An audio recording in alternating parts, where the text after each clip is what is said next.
Hi folks, good morning. It is Saturday the 21st of September. It's another stupendous day of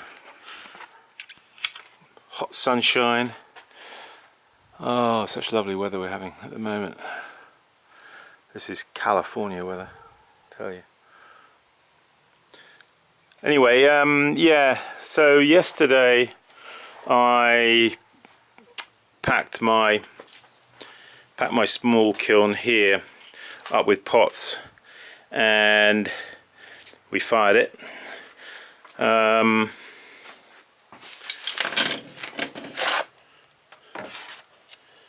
It's basically the chart there.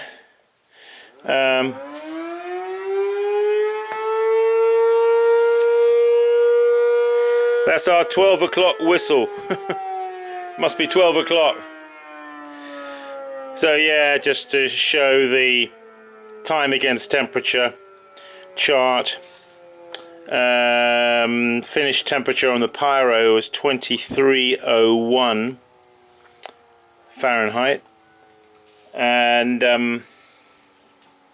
I did have a problem actually in the firing of the kiln, insofar as I went to change over the bottle from a bottle that I was using to another one, this one, which is a brand new one, and when I connected it all up and opened the gas, no gas came out. So something happened to the valve on that one. So I had to quickly switch back to the one there that it was losing pressure. I had to switch back to it, and we made it to the end of the firing. Fortunately, I had enough gas in it, even though it was by shaking the bottle like that, you can increase the pressure in the bottle just by shaking it. So that's what I did. Anyway, just I don't know what happened with that gas bottle, the valve. Anyway, let's open the kiln. I did have a peep earlier on, just briefly. So what I'll do is, let's bring the camera over on a tripod here, then I don't have to. First of all, let me just get that bottle out of the way. So as always, when looking in, you know, I want to check, is it a good melt? Do we have good reduction? So the initial looking at the kiln, it does appear that we did have a good melt. So nice temperku there, T-bow. Okay, so let's get this up on a tripod here. La, la, la. Church bells. It's all happening in Milheim. Yeah, so okay, I'll kind of get them out and briefly flash them in front of the camera so you can look at them. So basically, some of these pots were in order.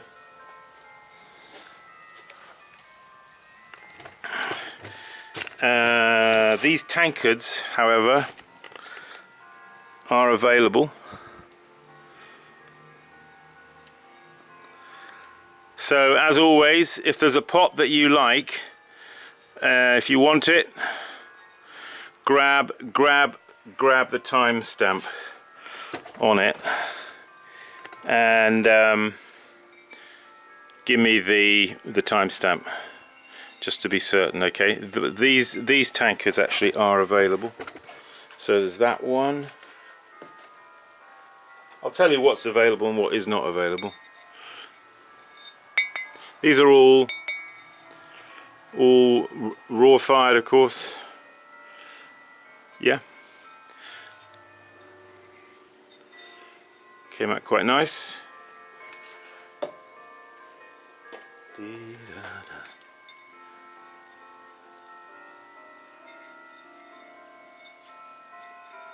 Yeah, I can tell just by looking at the body that we have a good reduction.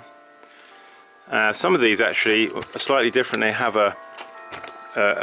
my milky glaze on the inside and celadon on the outside.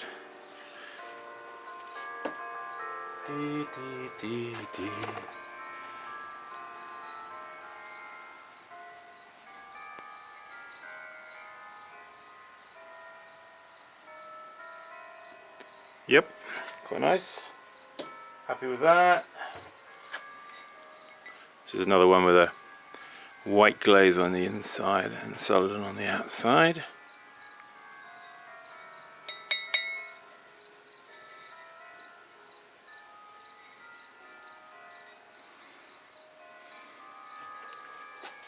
Good. One more tankard. Yeah, all the tankards came out.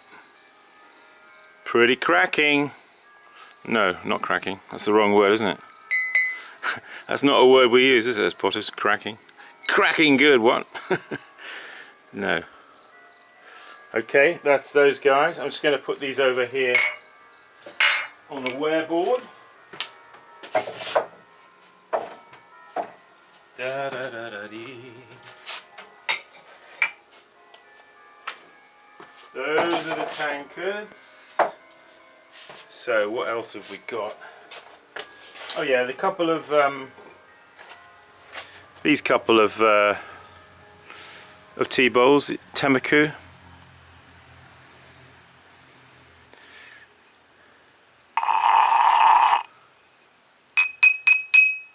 Cone 10, raw fired.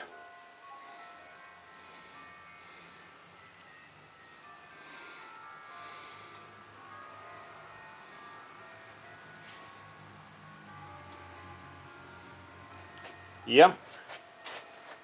Okay. Now I have a few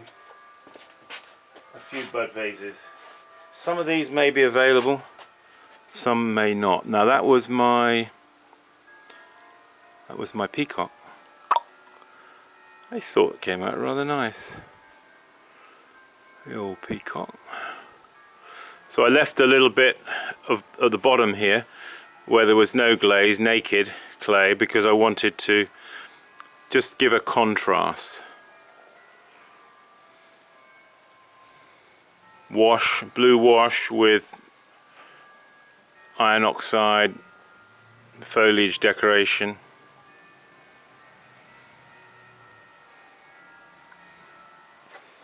Those two.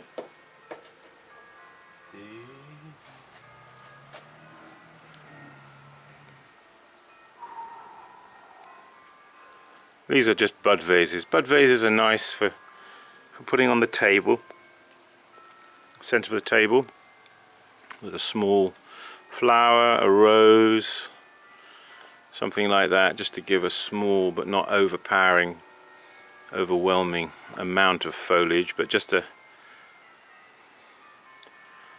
yeah, that's a celadon one. Came out nice. There's two. Grab the timestamp if you're interested. La la la la la. Right, what I've got to do now is swing the camera around. Again, I've got to take out that shelf.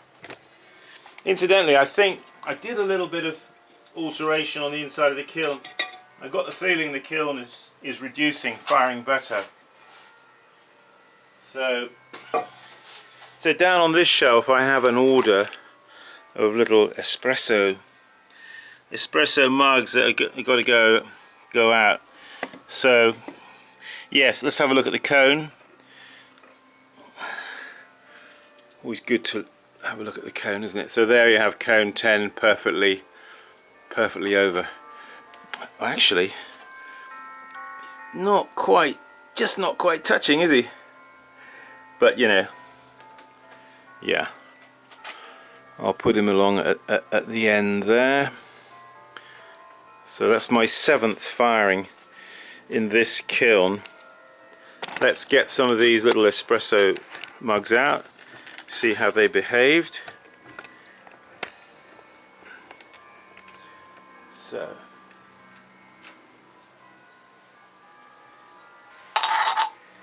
La la la. These are basically little miniature tankards, you see. These are not available, okay? Don't write to me and ask me about the espresso mugs because they're not available. They were a special order. They're going to Sam in Holland, and I hope that he's going to like them. He's had to wait a long time for these. Man, that guy's got patience, I tell you. Good on him anyway. Hope the wait is going to be worth waiting for. Miniature little tankards. I'll show you the larger ones, which are basically the same. They're just, yeah, these all came out pretty spiffing. What? I'm happy with them. Yeah, pretty happy with them. Pretty happy with them. Yeah. So these are all, there's like I made a dozen. He wanted 10, but I made a dozen because I'll give him the option if he wants 10, as I made 10. Yeah, but they all came out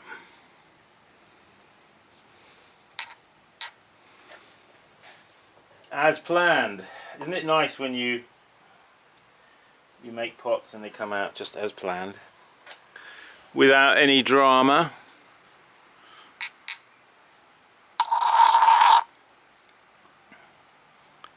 Yeah. I hope he'll like these. Anyway, there they are. Those are the espresso mugs. We had some more bud vases. Similar sort of style. Some of the bud vases will be available. Write to me if there's a particular one that interests you. Okay.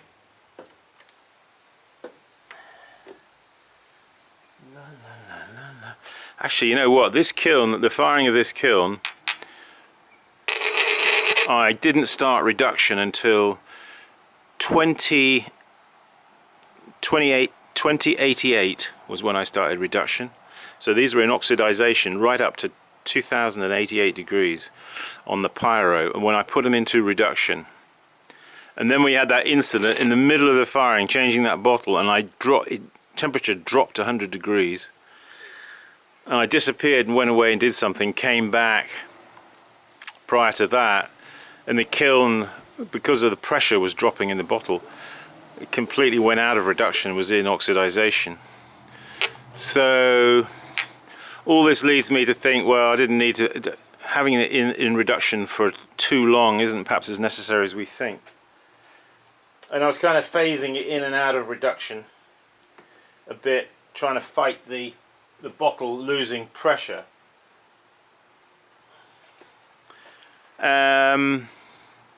But in actual fact, it all came out well. And of course, as soon as the firing had finished, I let it cool with the chimney off, letting cold night air just draw through the kiln. No, I didn't put a damper on it or anything until I went to bed, you know, around midnight. So it was like at least an hour and 3/4 just with cold air. In fact, when I just shut it down at the end. I come to check the temperature. It was reading 616 degrees.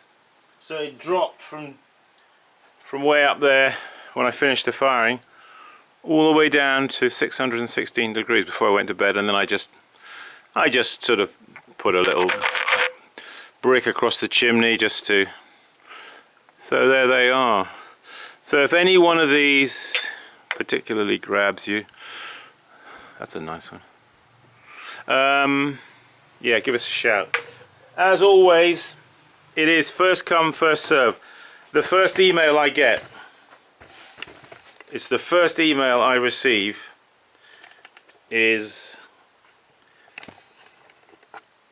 the person who gets it, if it's available.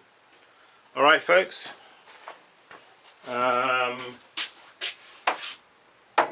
no seconds. in this firing. No seconds. How about that? That's got to be good. No seconds. Yeah, I said I'd show you the bigger tanker, didn't I? Maybe get you some of those. I already had them done since ages. So I can just show you. These are the big ones, and then these are the small ones.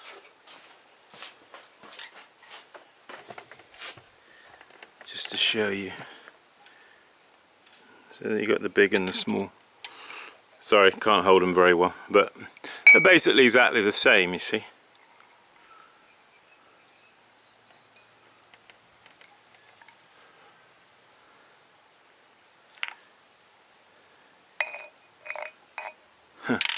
Funnily enough, to make a small tankard is about as much work as it is to make a big tankard.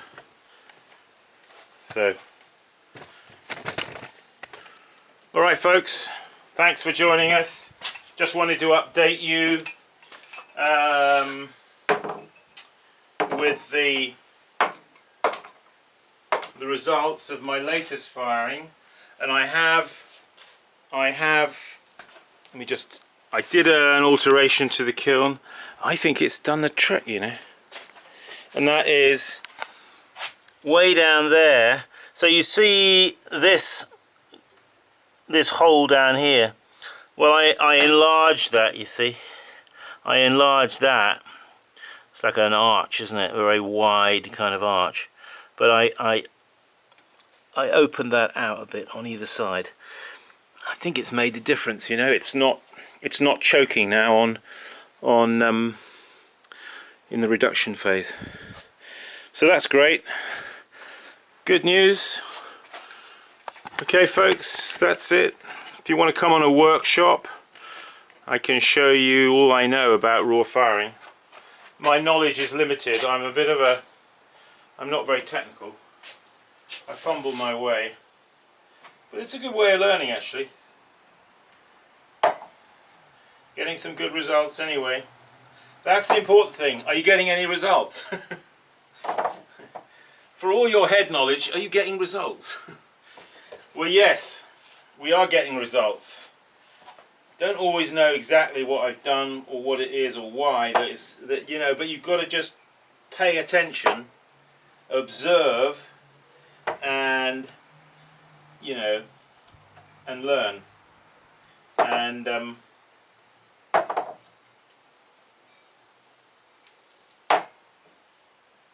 that's the way. Yep. Okay, yeah, go to my website, simonleachpottery.com. If you want to come on a workshop, or if you want me to come to you, teach you a workshop on throwing, a few essential tricks to up your game, so you can up your pots higher. Get that clay out of the corner. Get that thing on center. Get it flowing. Okay folks, thanks for joining us. As always, keep practicing. I will see you around town. Bye for now.